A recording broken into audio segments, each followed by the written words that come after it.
Kia ora koutou katoa, nau mai haramai ki te ao Hākinakina, your sports show right here on your Tribal Pulse, te kore mako o Taranaki, 94.8 FM and 98.4 FM. Well, he's not only a great coach, but he's an awesome bloke who is shaped by grassroots rugby, provincial pride and a deep belief in honesty and standards. From clubrooms in Taranaki to leading an unbeaten NPC season, winning titles, time with the Chiefs and now stepping into a senior role with the All Blacks. His journey is about more than results. It's about people, values, and doing the hard things well. No mai haere mai Barnesy. Neil Barnes, welcome to the show. Kia ora, Caps, mate. That's pretty humbling sort of an introduction, mate. Just a farmer that milks cows, remember? No, well deserved, mate. Well deserved. Well, hey, I know you're a real busy man at present, and we're really grateful for your time. But hey, just to kick off with a few questions. Now, you've coached at every level. Where did rugby first kind of shape who you are as a person, not just as a coach? I think when you play the game, Caps, to be honest, look, when I started playing, we used to win games in this province by 3-0 and 6-3, and there was hardly any points in it. And then when I shifted from Taranaki down to Manawatu, and to go to university, holy, their games won by 40 points because they actually played the game. And because we were small as varsity, and Manawatu was the top of the country at that time, we had to learn to be smart, and we couldn't stick around in the tight stuff. We were throwing the ball around, but that shaped me as how I wanted to play. And then, to be fair, when Bruce Sutton came to Old Boys, and that was 93, and I was still playing, I was 35 years old, and he asked me if I'd help coach and be his assistant while I still played. And mate, Suddy, he had such an open mind, real positive man, a lot to thank him for. And so, a couple of years playing and being assistant, and then hopped into it as a coach. And I really enjoyed giving back and breaking the shackles of what rugby should look like. And so we grew a pretty good team through that era, from kids, just growing them as well. So that's pretty much where the shaping happened, I guess. Love that, lovely. And Suddy, you mentioned Suddy, great man. All right, done a lot for the game. Now, after kind of decades in the game now, like, what is it about grassroots, footy that you admire the most? I know you're very much a grassroots man, but what do you admire about grassroots footy? I consider myself really, really lucky, Caps, that I've actually come through an era where the game was amateur, that All Blacks played in our club, and it's transitioned, and so be it. You can't look backwards, but we have a lot of professional people that have never been in grassroots, to be honest, to understand how much you can give back. So it's the breeding ground for everything. And so a lot of people have lost sight of that. There's actually a lot of talent out in the communities if you're willing to go out and nurture it. And so coming back to my province was part and parcel of that. I wanted to come home, but 2, I could see the place was a little bit dysfunctional, and 3, to show the rest of the country there is another way. And so for me, I came back and said that I wasn't going to bring players into this province, that I was only going to pick people that play club rugby here. And that meant people had to work hard in the club scene. Otherwise, we were going to go out through the bottom of the competition. So, putting effort into your young, and helping people get better, and making sure you're keeping the door to the next level open as wide as possible for as long as possible to allow that slow burning talent to come through. That model has served us so well. Yeah, 100%, and totally agree. And you've done really, really well with that, with a lot of our awesome local product coming through your teams. Now, you've spent many years leading our beloved Amber and Blacks. What is it about the jersey that kind of means so much to you, and what are some of your most memorable moments? If you're talking in the Taranaki side of it at that level, I wanted to find out what would make Taranaki people proud, Caps, and I went about this my own way of getting all my players to have a think about someone in their family they really, really respected deeply and what those qualities were. And then I wanted them to do the same thing for someone that was in their club, whether it be an administrator, their coach, or another player, and what their qualities were. And I felt if I got that cross-section from all of them, we'd be able to paint a pretty good picture of what our culture and what our behaviors should look like. And it's pretty powerful stuff. And I pinned that on a fella which could cause contention in your world, but Rua Taranaki had to be someone of note to be left in the history of our province. So we pinned those values on him, and Rua is our person in our lives now that we actually try and model ourselves on. So it's deep, it's meaningful, but my thing is, if you're genuine about the way you go about your work, whether it's playing or what you're doing in the community or what you're doing when you're at home, when you're with your whānau, that if we do that continually, the whole province will start to feel who we are. And that's pretty powerful. So the support we have at the moment, like in 22, like we were honestly cut down with injuries and our results were poor, but it was humbling the support our province still gave us. And that to me comes down to the fact that we'd connected with our people and they could see we were trying and understood. So it's not all about in the times of great. 22 was very humbling for me because I couldn't believe our province was still so much behind us. Having come out of super in that, where, mate, you lose a few games in a row and everyone's got the knives out for you. Yeah. So probably the opposite expect from me. But 22 was tough. And then to get to 23 and win the comp, how emotional. Wow. It was like the whole province was in our stadium. It was cool. Just amazing. Just amazing. And you've done some amazing work, and like you said, very, very powerful. Now, obviously, when results matter, we're talking about results, but when results matter, what values are non-negotiable for you? Like, even if it costs you wins in the short term, what are some of those key values that really mean a lot to you? I don't know that I'd ever put a value in place that would cost you a result. But yeah, within reason, obviously. But I'd like people to see that we're courageous, that we're not going to be too nervous to try and play. We're going to express ourselves with confidence. And so that should come out in our game. And the other part is a value that comes out all the time when you talk about people in your family or club. People that work hard and are selfless, are willing to put their own desires aside to actually help others. It is a very, very strong value. Yeah, awesome. No, I love that. Now, players often talk about honesty, but how do you balance being direct with still caring for the person in front of you? Yeah, well, that's actually something that's really important.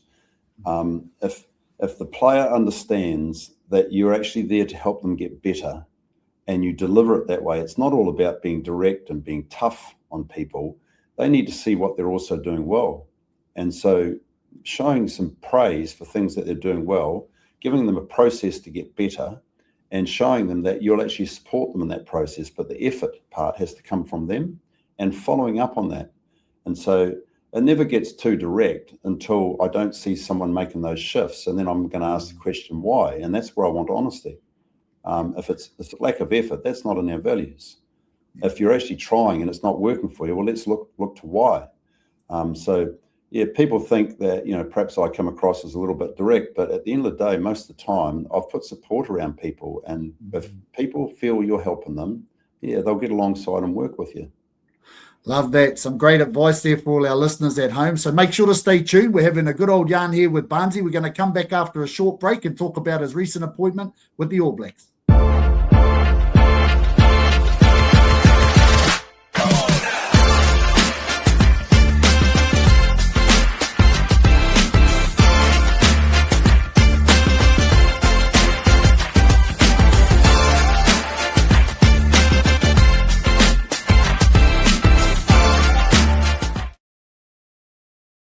Kia ora koutou katoa. Welcome back to Te Ao Hākinakina. We're having an awesome kōrero here with Barnesy, and we're going to have a bit of a kōrero about the exciting news that has just happened recently. Now, how excited are you to be given an opportunity to, help lead your nation's team and the All Blacks, and what are some of your kind of key priorities and focuses stepping into the new role?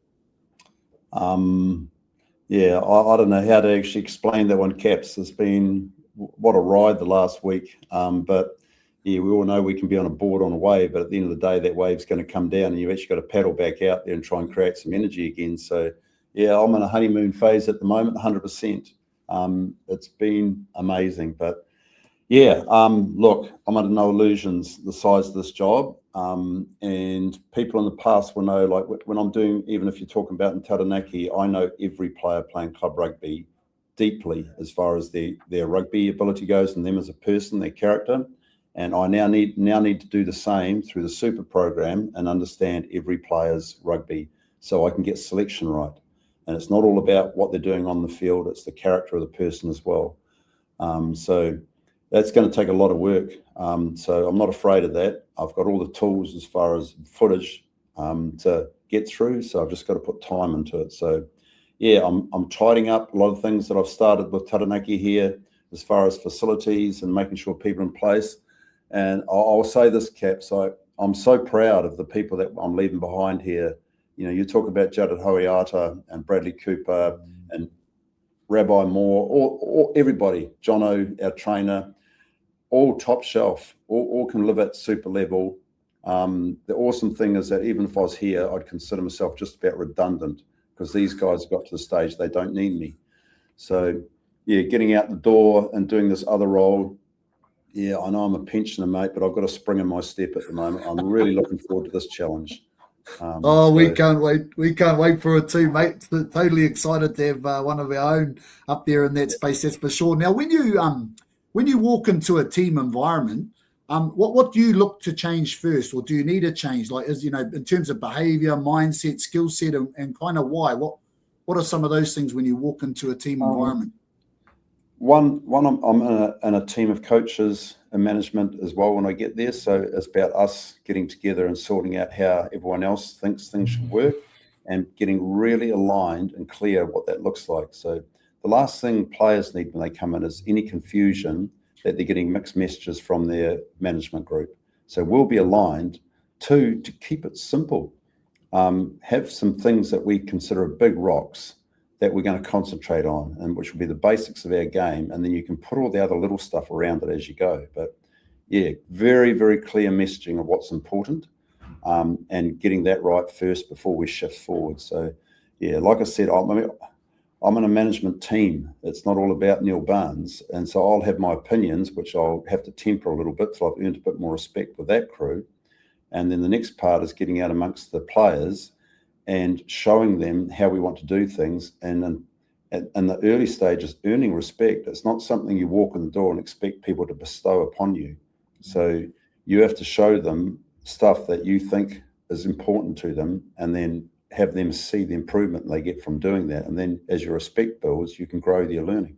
Yeah, totally agree. Now, you know, over many years, you've helped and supported so many players that look highly at you. Now, you know, for years from now, what do you hope players say they gain from being coached by you, not just on the field, but in life? Well, that's a really good question. I suppose at the end of the day, I'd like to think that I've opened their mind to learning. The last thing you want to do is have a closed mindset that think you're already good enough. Like, just how can you improve yourself as a person and a player? Yeah, that would probably be the biggest one, because even as an older statesman, as a coach, I'm still learning all the time. I'm always looking for other ideas that other people do and seeing how I can actually mold that into what we do as a team.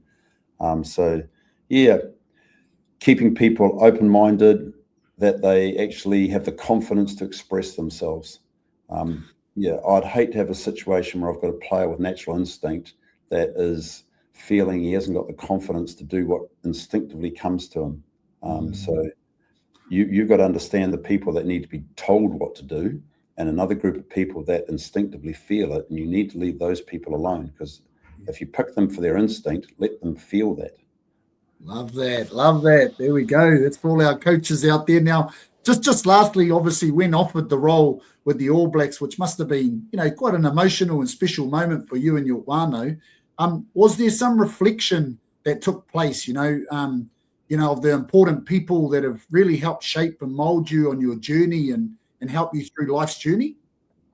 Yeah, the interesting part to start with, Caps, is like, I thought Renz was joking in that, but because the first part come with just messaging each other, which I said in that interview on Tuesday, I think it was, like, I encouraged him to apply for the job. Now, he probably in his own mind was going to, I guess, but yeah, he'd been treated poorly, I felt, when he was in this country. Well, that's a bit harsh, I suppose, but he definitely didn't feel respected.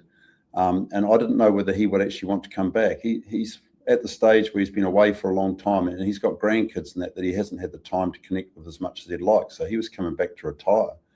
So I was encouraging him to actually apply, and he just asked me, would I be available? And I thought he was joking. I said, well, mate, that's not going to help you get the job. But then when he rung up, I don't know how many days later, to ask officially, it was like, Jesus, man. And so, yeah, I said yes, but it never really hit home till they announced it on Tuesday, and I had to fly to Auckland and walk into that media scrummage. It was like, holy shit, this is actually real. Yeah, and that stage was like, wow, you're in it here, eh? So, mate, I can't imagine what the feeling's like when I hop into my first test match and the boys rock out in the field. I'm going to be a mess inside. Holy. Oh, Barnesy, hey, thanks for your honesty. Your story reminds us that high performance starts at the grassroots. Leadership starts with care, and standards only matter if they're lived. So all the best with what's ahead. We're all of us here in Taranaki are cheering you on, and can't wait to see you there with the All Blacks, mate. And wishing you all the best on your journey. Yeah, and cheers, Caps. And from me to you, mate, love what you're doing. You got great values. I love your positivity. So, yeah, you keep spreading the message. You're an awesome bloke. Awesome, mate. Thanks for your time, Barnesy. Catch up soon. Adios.